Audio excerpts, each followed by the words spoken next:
Hey everybody, how's it going? Welcome back to the Haunt Collection Podcast. I am your host, Chris Codina, and this, depending on when this is uploaded, this is either a makeup for the 2 weeks I missed, or this is a regular Sunday update for New Year's Eve, and I'll try to do another makeup during this week. You'll know by when this is uploaded. It looks like the story this week is a little bit of a longer one, so I'm not going to take too long, talking beforehand. For this one, I went back to the Creepypasta Wiki, and this one seems like it was a former pasta of the month, so we will see what we think of it. It's called Why Sarah Never Sleeps, and it was originally posted August of 2014 by user Death by Proxy. Which proxy? Is it Masky or Hoodie? Like I said, I think this might be a little bit of a longer one, so we're just going to jump right in to Why Sarah Never Sleeps. There were too many doors in the upstairs hall.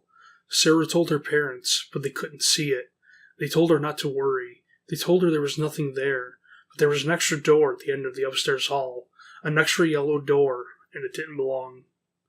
Okay, jumping right into it. We're getting introduced to the idea pretty quick. Sarah sees an extra door that shouldn't be there, which is a pretty interesting concept. And it's a yellow door at that. We will see if that, what that means. Continuing. It was the color of disease, jaundiced and infected, with spidery black veins across its face. One perfect silver knob gleamed in its center, above a shadowy keyhole, and it didn't look right. The doorknob shone with a mirror's finish, and caught the light from any angle, begging for Sarah to look its way.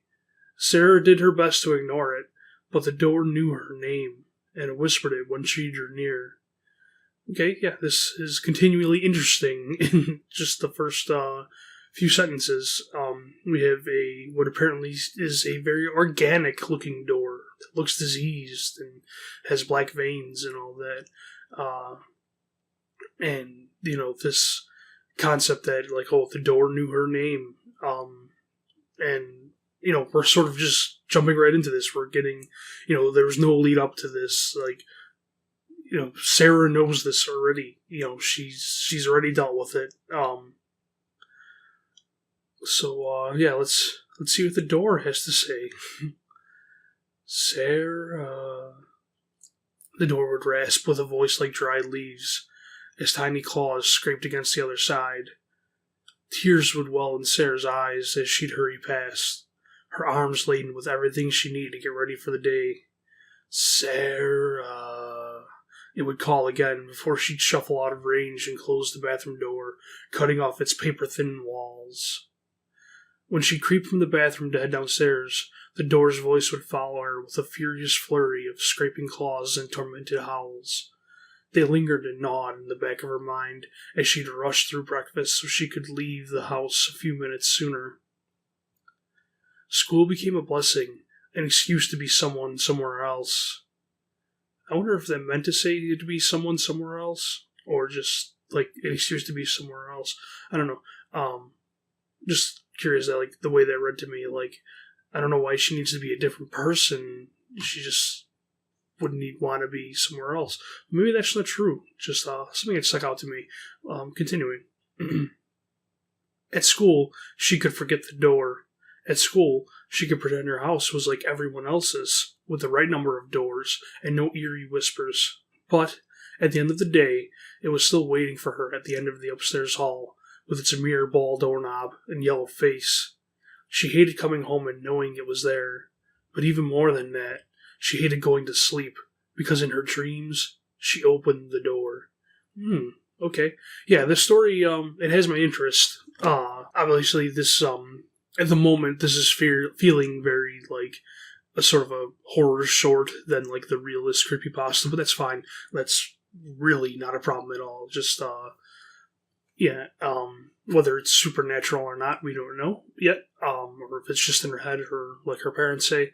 But like this sort of just jumping into this young girl's, kind of tormented existence of this strange door with clawing on the other side that shouldn't be there but is, and like I said, this organic door with the shiny, tantalizing doorknob, and I like how this paragraph is structured, where why does she hate going to sleep? Because in her dreams she opens the door. I like that. It's so far, this story is doing a good job of structuring itself, though it's keeping my attention. It's only, we're only a little ways in, but yeah, just off the bat, it's grabbing my attention, which is good. So let's see what happens in the dreams, I assume. Every night, she stood before it, fighting the urge to reach out. Dread knotted her belly in anticipation of pain, but her hand rose anyway to grasp the silver knob. Some nights, it burned her like the driest ice. Other nights, it seared like a red-hot coal. Very occasionally, it didn't either. Instead, turning and turning without ever opening the door, and she couldn't stop turning it until she woke up.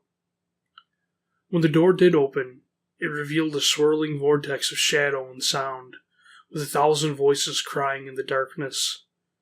The voices curled around her, crawling through her hair like spiders. She thrashed and swatted at their skittering whispers, but the words still tingled across her skin. She never should have listened. He sees, they said.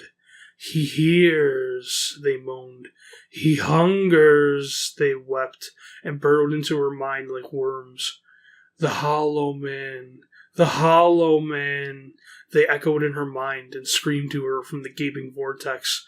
The Hollow Man, he hunts. Sarah shot up with a scream that night, gasping and sweating, but alone in her bed. The clock's crimson face at midnight had passed, but not by much.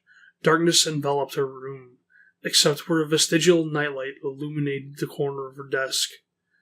It wasn't much, but she felt better when she saw it. Okay, so I'm a little nervous that we have, the Blank Man in the story, just because, same thing,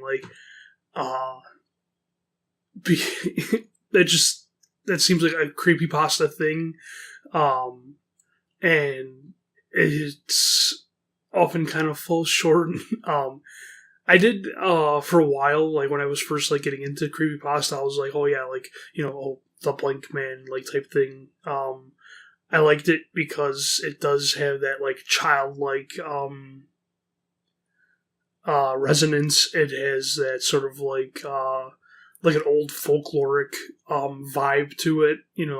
Oh, yeah, that's, I keep wanting to say The Bye Bye Man, which I didn't see that movie, but it looked terrible. But I was like, okay, yeah, this movie is obviously, it's creepypasta. And from what I understand, it's very much like a Smile Dog.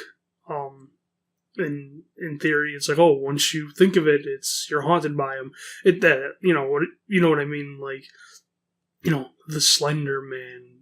I think I remember, wasn't there, there was this really Obscurity Man, that's right, on No Sleep, and I remember hearing that on the podcast, Obscurity Man, Obscurity Man, Obscurity Man, and it was ridiculous, and it's not a name that rolls off the tongue, but you know what I mean, that sort of, the something man, and the Hollow Man, yeah, so, like I said, I'm sort of cutting into this before we really get, we see anything about it, just that,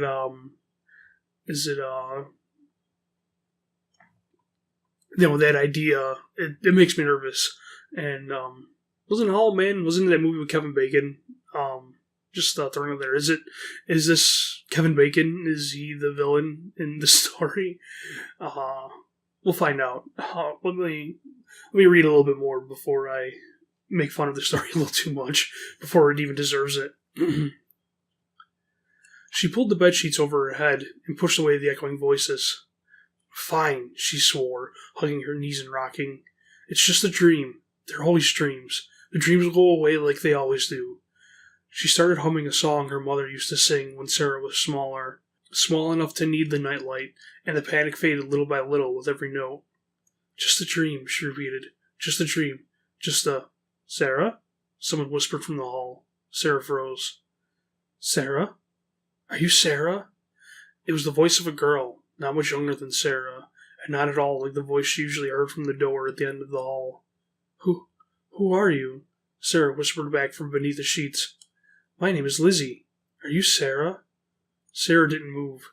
She was terrified of leaving the safety of her cocoon. As the moments ticked past, however, an anxious curiosity emboldened her enough to peek up from the covers. What if it was another girl? She thought. She sounded just as scared as Sarah felt. Okay, this is an interesting turn. We have a mysterious little girl just kind of popping up. Sarah crawled from her bed, clutching the sweat-damp nightshirt she'd worn to sleep, and waited.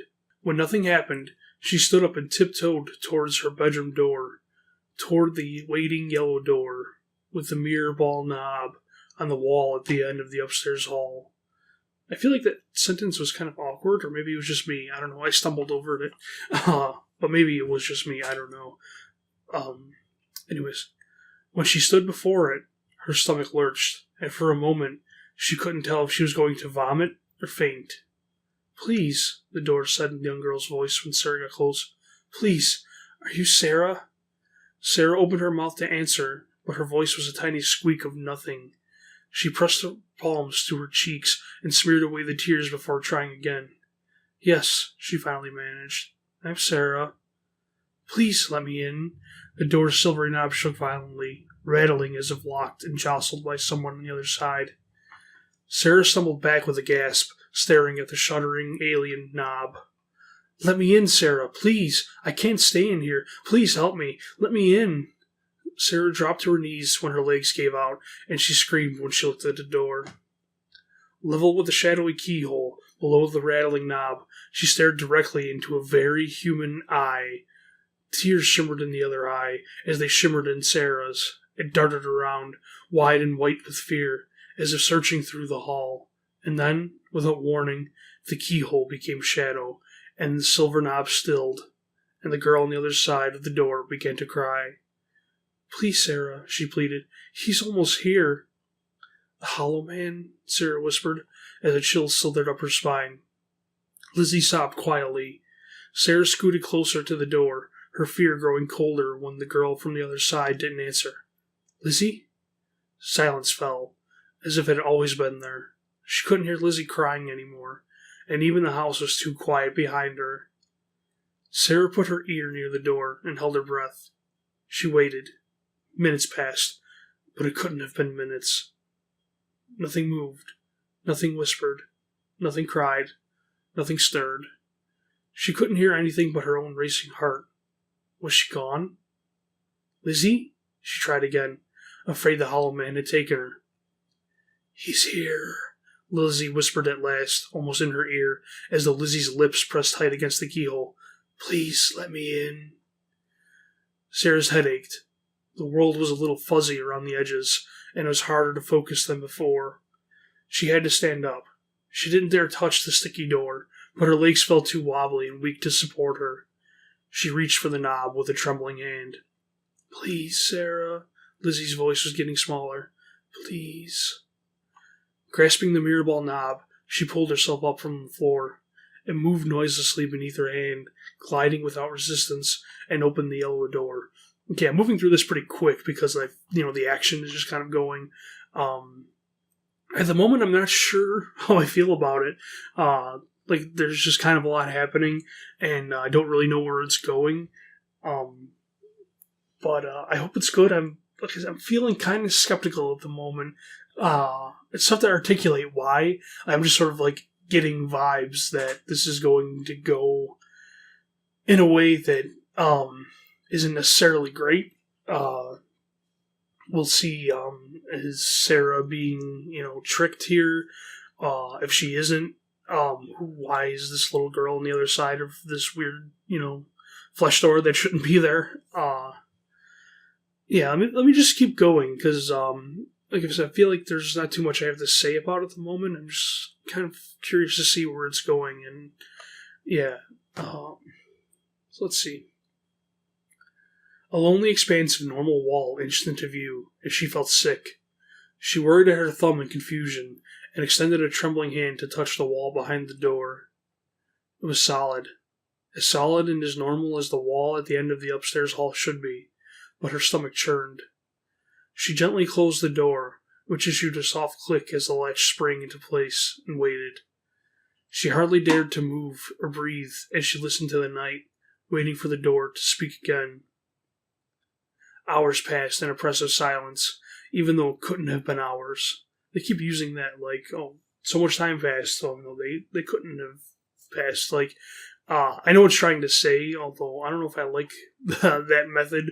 Although, I mean, I guess, like, I guess it's sort of a cliche of, which I'm definitely guilty of in my writing too, of, oh, this much time must have passed, but it couldn't have been, what felt like hours was only minutes, stuff like that.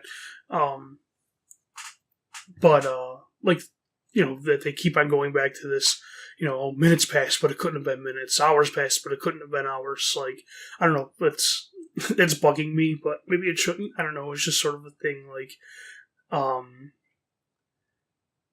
I'm going to project on the author a little bit because I feel like this is something I would do, especially in my like high school writing days and stuff. When I was not that I think I'm that great right now, but just sort of when things I thought were cool, and it's sort of like, oh, this is my thing. Like, I'm going to kind of repeat this in the story and stuff like that, and it's going to be cool because it's this repeating thing, and it doesn't always work. Do you know what I mean?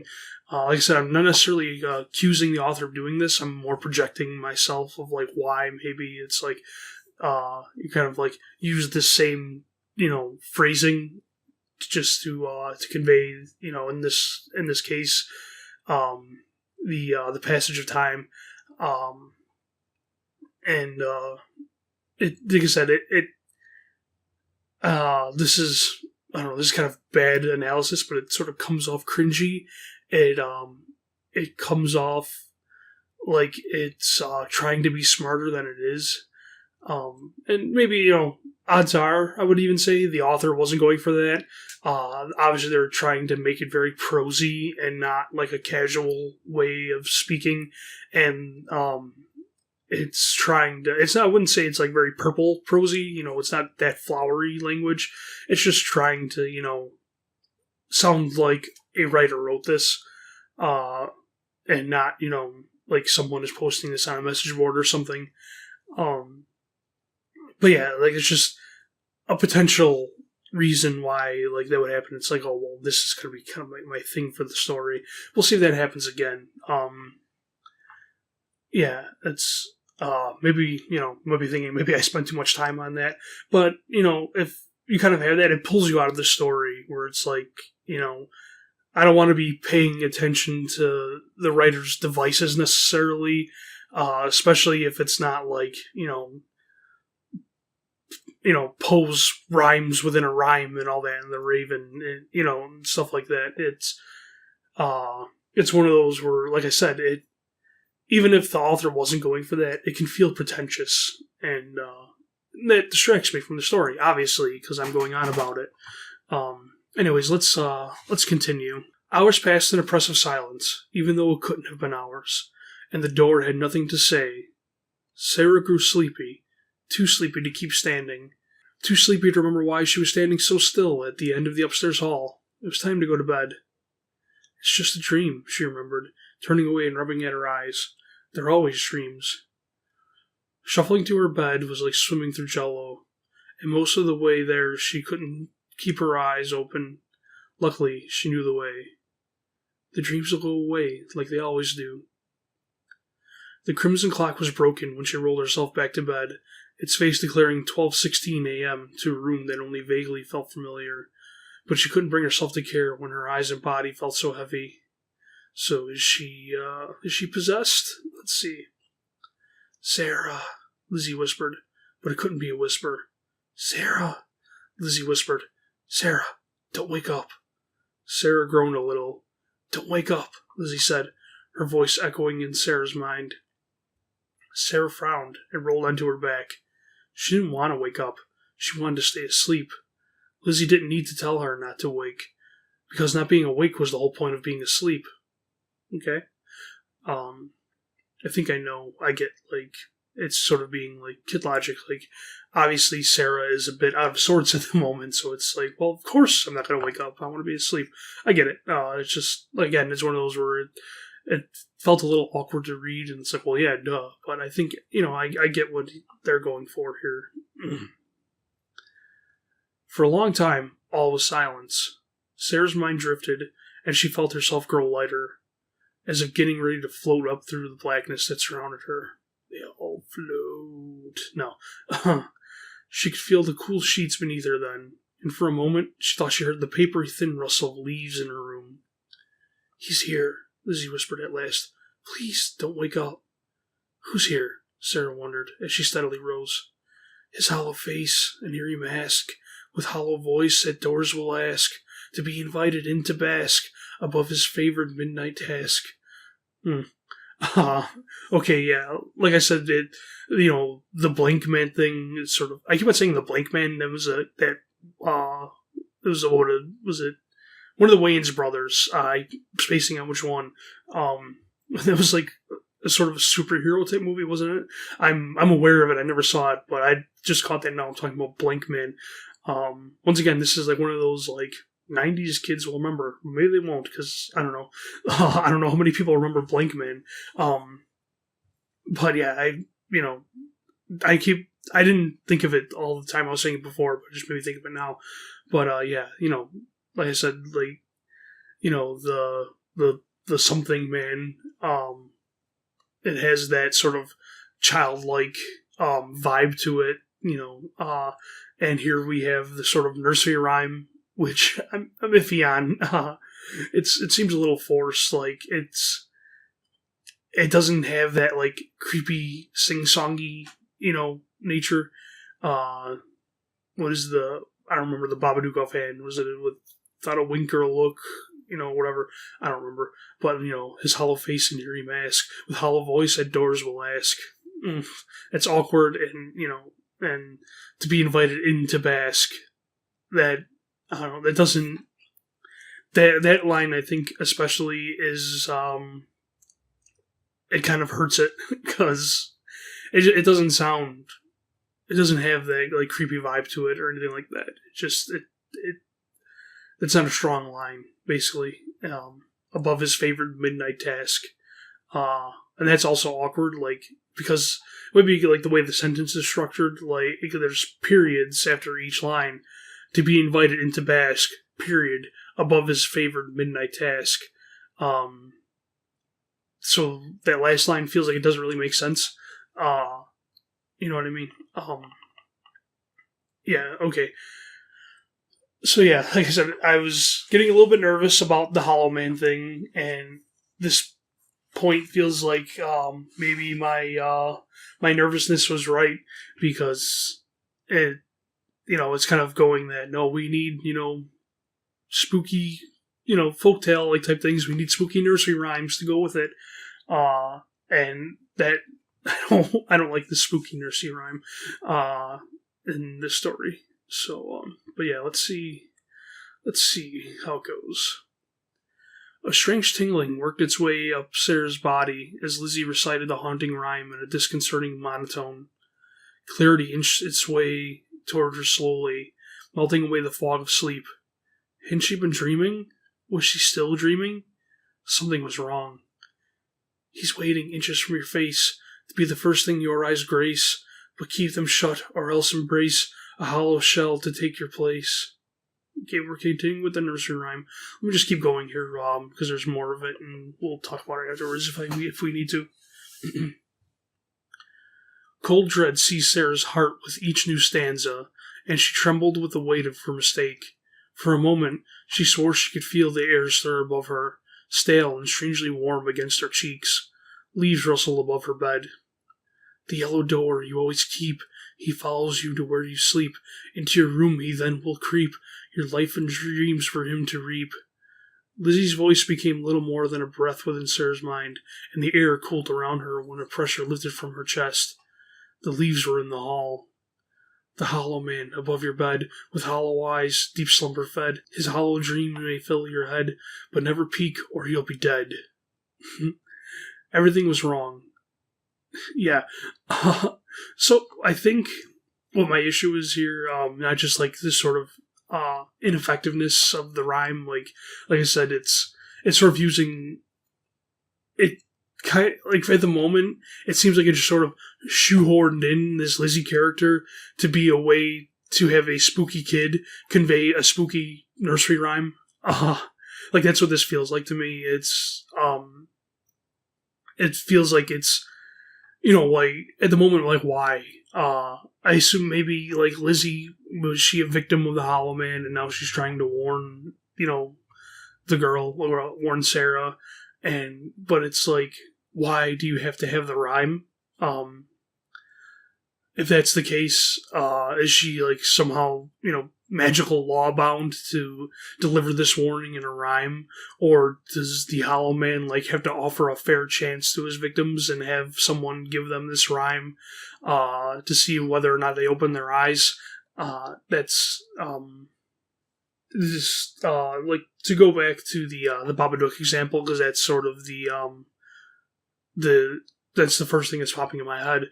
The book was sort of the way to summon the entity, the rhyme within the book and all that, which I feel like is usually kind of how it goes with like the spooky nursery rhyme thing. Like, that's how you actually summon the thing, or or somebody, they read it and it's like, kind of like, oh, the idea is introduced. We're getting introduced to the idea of the Hollow Man. Yeah, we get it. He comes into your room and he hovers over your face, and if you open your eyes, that's how he gets you. You have to open your eyes, that's how he gets you, otherwise you're fine. But the way it's being delivered with, this girl sort of like delivering the rules as it's happening, I don't like that, because it just feels, it feels very forced. And, that's the vibe I'm getting, is it feels forced. Like I said, it feels like Lizzie was introduced to be the creepy little child that introduces the creepy nursery, that conveys the creepy nursery rhyme. Yeah, it feels very shoehorned in. But let's see how it goes for Sarah. Distantly, Sarah registered the sound of her parents screaming in their room, and felt tears sliding down her cheeks. No longer dream tears. She could feel the wet warmth as each one fell. "Mommy," Sarah whispered, the sound paper thin. "Daddy," she rasped with a voice like dried leaves. "Lizzie," she thought, but Lizzie did not respond. Silence fell over the house, and Sarah knew nothing would ever be right again. From the hall outside her bedroom, Sarah heard the soft click as a latch sprang into place, and waited. Silence filled the house again. The leaves were gone. Sunlight peeked through the curtains, and the crimson clock said it was 7:45 a.m. before she felt it was safe enough to open her eyes and leave her room. The yellow door, with its mirrored ball knob, stared at her from the wall at the end of the upstairs hall, and the house was still too quiet.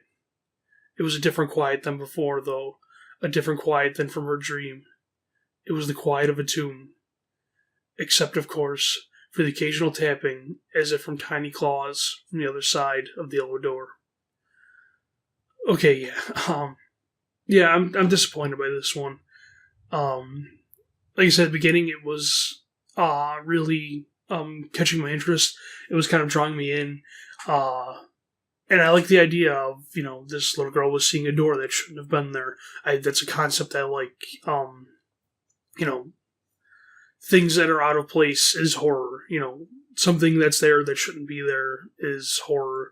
And the idea of it not just being a door, but like being, this sort of fleshy dream door that like is tempting her to open it.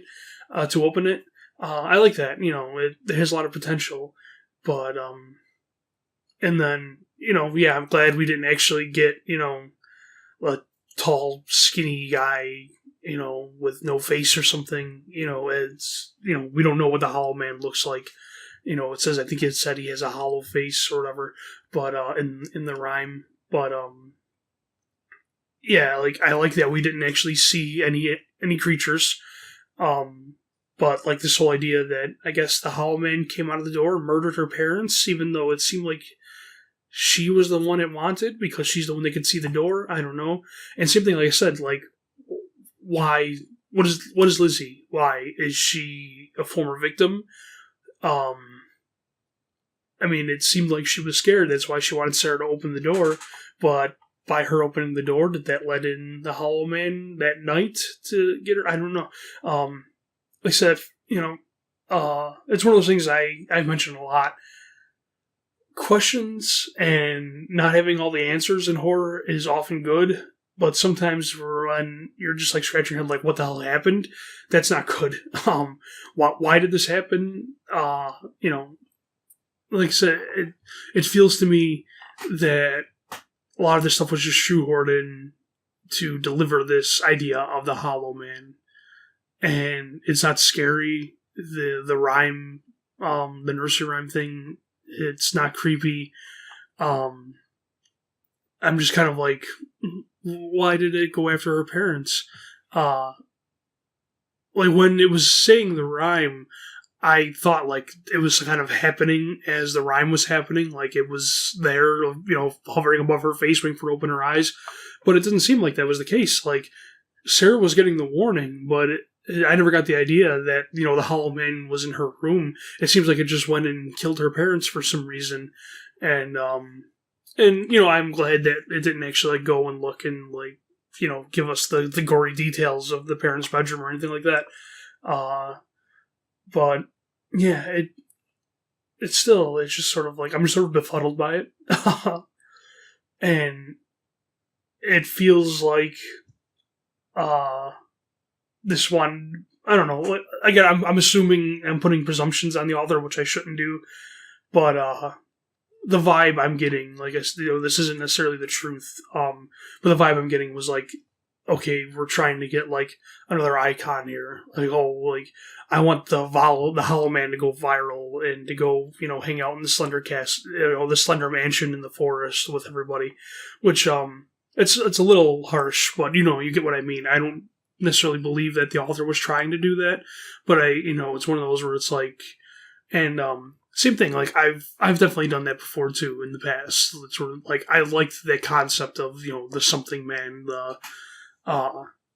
There was a story I wrote on No Sleep and it got deleted for breaking the rules. Although I disagree that it broke the rules, even though it's probably for the best that it was deleted because it was a story called The Forgetful Game. And I think the reason it got deleted was because the author was talking to the reader. So it took it like it was a second-person story when it wasn't. It was a first-person monologue, basically. And I was like, ooh, yeah, The Forgetful Game. And like I said, this was when I was like kind of like discovering No Sleep and all that. And like I was into like, I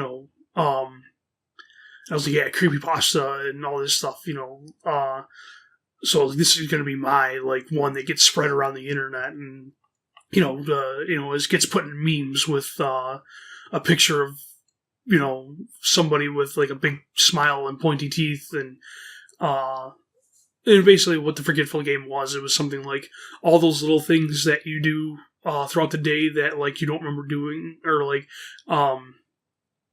that you thought you did, but it seems like you didn't, like oh, you thought you turned off that light, but it's on again. Oh, you thought you closed that door, but it's open. Stuff like that.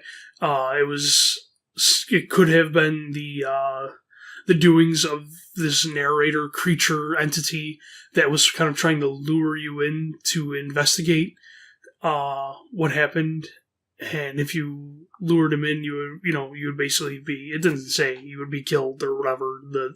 The creature would get you, like that was its little game that it played. If basically like, oh, hey, you would make that strange sound. And, if you were, foolish enough to go investigate it, then you were going to pay for it, and you would lose the game.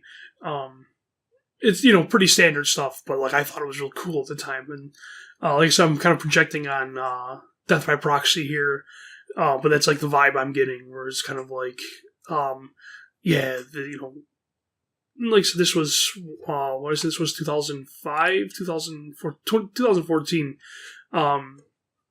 So like I feel like that stuff was real prevalent in the medium at the time. So I get it, and I have no idea of the age. Like this could have been a high schooler, and it's fine. And I'm always glad to see people trying out their stuff and all that. Like this isn't the worst that I've read by far. There's just, like I said, it falls into a trap that I wish it hadn't.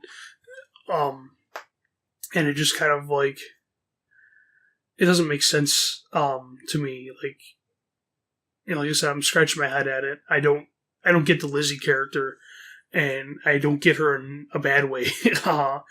And because, like I said, I feel like she existed solely to be the creepy little girl. I think I've said that like 3 times now, but that's the vibe I get. Hey, where scary kids are scary. What's even scarier? Scary kids saying scary nursery rhymes. And I feel like that's what happened here. And yeah, I'm glad we didn't get a look at the Hollow Man. I'm glad we didn't get like a gore display of the parents, but still, like it doesn't really save it for me. I thought we had a strong idea with Lizzie seeing this this door potentially in her dreams. You're never not you're always kind of unsure, but it seems like it was real by the end. Like it doesn't give you any hint that like she's still dreaming or anything like that. In fact, it kind of flat out says that no, like this isn't dream anymore. She's crying for real and all that. Like this is all really happening. Yeah, and like I said, it just sort of just goes kind of falls flat. So yeah, that's disappointing, but that's how it goes. Like I said, it's always. I didn't realize this was a pass of the month when I picked it, but I like looking at those because it's one of those you get to gauge like this was from a few years ago, but still you kind of get to gauge like the what's hot in the community, and often I disagree with its hot status, but still, it's important to remember the diversity of the audience that are reading these stories. Obviously, like I'm trying to look at it from a certain perspective that I don't know, like something I don't want to sound pretentious, like I kind of accuse the story of, but it's like I'm trying to hold it to a higher standard than the probable target audience is. Going back to the previous episode, I Hear Santa's Reindeer Outside, I praised that one because I felt like it was brave enough to go with less is more and to just try and go for this real scariness. And that one was popular, but I didn't see them, but I saw people responding in the comments to people that were criticizing it because there wasn't, a skeleton popping out, basically. There wasn't, a gore spot. There wasn't, a monster. There wasn't an axe-wielding maniac. And, so, like I said, you can't please everybody, but there might be, and I'm sort of being a jerk about it because I'm assuming, like, a younger audience, but I think it's sort of fair to say that, younger teenagers, early or 20-somethings or something like that, they're sort of like looking for that creepy image, they just, that's what they, I mean, we see it, right? Like, we see it in, like, your Jeff the Killers and your Laughing Jacks and all that. There's an audience that just kind of wants a cool-looking antagonist, I guess, or, a cool-looking figure who kills people in this interesting way and stuff like that. And, obviously there's an audience for that. And, I often, kind of turn my nose up at those stories, but, there are audience there. Those are like some of the most popular figures, but that's because there are actual figures. They have the description of how they're supposed to look so everybody can do their fan art for them. But yeah, like, I feel like I'm being mean when I don't have to be, but my point is, like, when these stories that I think fall flat get praise, it's I like being reminded that there is still this audience out there, although it's like I said, this is from 3 years ago, so it's sort of moot at this point, but it's interesting because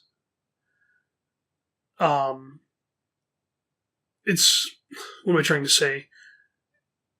Basically, there's an audience for a lot of different kinds of horror, and while the sort of Jeff the Killer type horror, I think is not great because it's not well written and all that, and I would like for that audience to sort of aim higher and raise their standards. Sometimes people just want, like, a creepy thing, although in this case I really don't feel like it was a creepy thing. But yeah, like, it's one of those, like, where it's a stepping stone. I think that's what I'm trying to get at. They're stepping stones, right? Like, probably if I was, edgy teenager, and I was, and I read this, I would probably have been like, yeah, pasta of the month, baby. This is awesome. It's spooky, and there's a diseased yellow door and stuff, and they kill their parents, and yeah, man. But, if, I think this story is, I put this above, like, the sort of Jeff the Killer thing, because even if I think the story falls flat, I see it as, like, a potential stepping stone for someone to, like, okay, I like this, let me keep digging deeper, and then finding those, those gems and all that, those really good, strong stories, and sort of, evolving taste and stuff like that. Does this make sense? I feel like it took me forever to sort of say, like, a couple sentences of my point, but I was, obviously I was having kind of trouble expressing what I wanted to say because I was worried about, like, insulting a million people, which I didn't necessarily mean to, although maybe a little bit, I don't know. But, basically, I don't know. Whatever. You get it, right? Even, like, I don't think this is a very good story. I think in its, in the way, like, some of these stories being highlighted are a good stepping stone for, like I'm saying, younger readers who would be into this to keep looking into this stuff. Because from what I understand, like, the creepypasta scene, I mean, obviously No Sleep is still doing fine and all that, but it isn't what it was a few years ago. Like, it isn't as much of a thing anymore. And I think part of that is right here on YouTube. The issue with that is people like myself, in a way. I'm not just a narrator. Like, I talk about it, stuff like that. But obviously creepypasta and stuff became, like, a big thing on YouTube. And it's easy to just read a story and post it online. So you had a lot of people doing that, and, you had also people making money doing that, so you had even more people doing that, because it's an easy way to make money. The problem is, you start, oversaturating the market, and everybody's just reading the same stories, and you're not getting anything new out of it, so you sort of just kind of kill the scene. which is not great. So when you have a story that maybe a young person would be into, and they can, that can catch their interest, even like this is an example, and we're going way on a tangent here, but I'm talking, so it's happening. Goosebumps. A lot of Goosebumps stories, most Goosebumps books are goofy, and they don't necessarily hold up to an adult reader or even like a teenage reader. They're meant for kids. But as a kid, I read Werewolf of Beaver Swamp, and I was like, horror is awesome. And I haven't read it since I was a kid, but so I don't know if it holds up. Like I've listened to podcasts. I listened to a couple of Goosebumps podcasts because I'm still like a fan of it. It's something I hold dear to my heart because, again, a stepping stone. Like that was something that got me into horror was Goosebumps, even if it was often very goofy horror and stuff like that. But because of Goosebumps, even if it doesn't hold up to an adult reader or even a young adult reader or anything like that, it's still a stepping stone and it still catches your interest.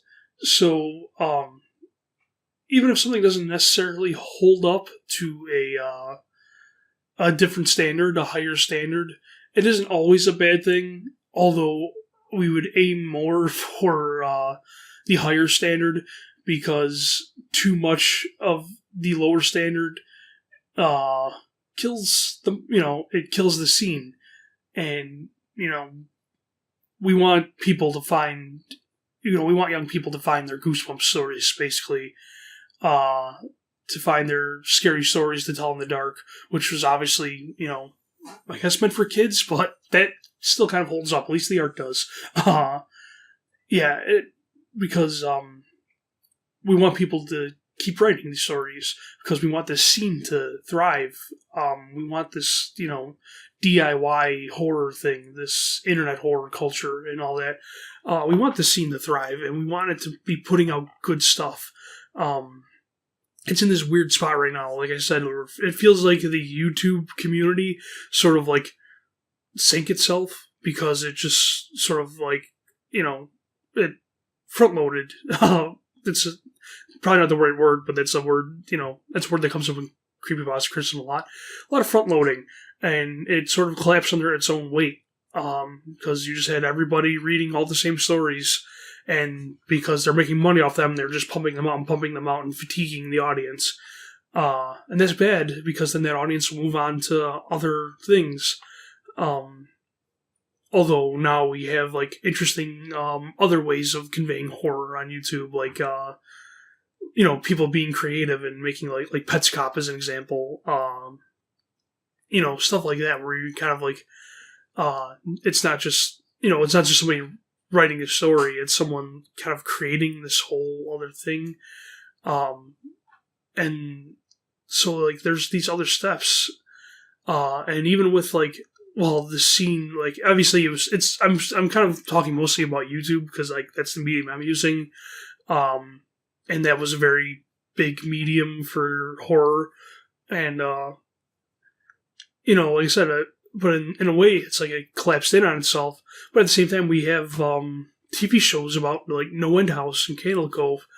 Whether those are good or not, that's up for debate. But it's like it's on TV now, so it's like creepypasta is, I don't know. I don't want to say mainstream because like I don't care if creepypasta is mainstream or not. That's not my issue. I want people to read these stories and enjoy them. But it's just kind of like that weird thing where it's like what was like this sort of, things for message boards, things that just got like spread around and all that. Now it's like, NBC owned Sci-Fi Channel is making shows about it. There's potential movies being made about this stuff. Like, it's all in the news because some little girls tried to murder their friend because they were out of touch with the reality and thought Slender Man was real. And it's just like all this sort of out there right now. And I'm really getting away from the story, but like I said, the story was kind of falling flat, and I'm just sort of pontificating about the state of creepypasta and all that. But hopefully my point in tying with the story was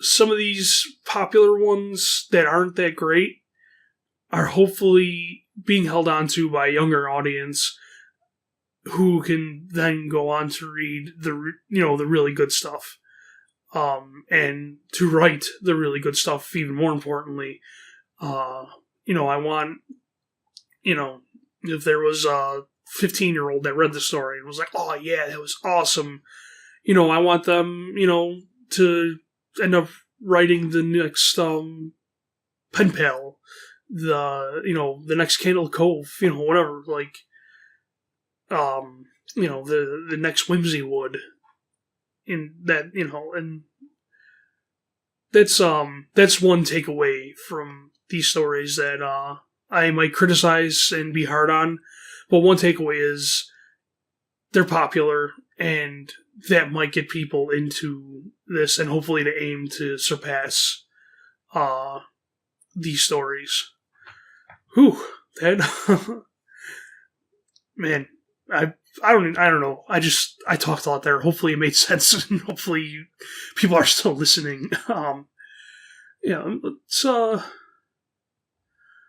don't know. Let's take a look at the comments real quick. If there's anything of interest. A lot of people talking about they're paranoid now for the rest of their life, and see just people saying that it's good and asking to adapt it and all that. Someone pointed out here, it's called Why Sarah Never Sleeps, but she does sleep, so I don't understand the title. Fair. I also don't understand the little girl or what the Hollow Man is supposed to do. You write well, and it was interesting, but just felt a little incoherent to me. Things happen with no reason behind them. I agree, but this person still gave it a 7 out of 10, which is a, above average rating. Which, I feel like is a thing that happens a lot in this stuff. It's like, well, there's all these problems with this story, but I'm still going to rate it, highly. Yeah, that person kind of summed it up. There's things that just kind of didn't make sense here in this story. And yeah. So yeah, I've been talking a while now. That's the 53-minute mark at the moment, before editing. So, yeah, I think I'll cut it off here. That was Why Sarah Never Sleeps by Death by Proxy. Yeah, that will do it. That will do it for sure for this week, for this episode. So, I will catch you next time. Later.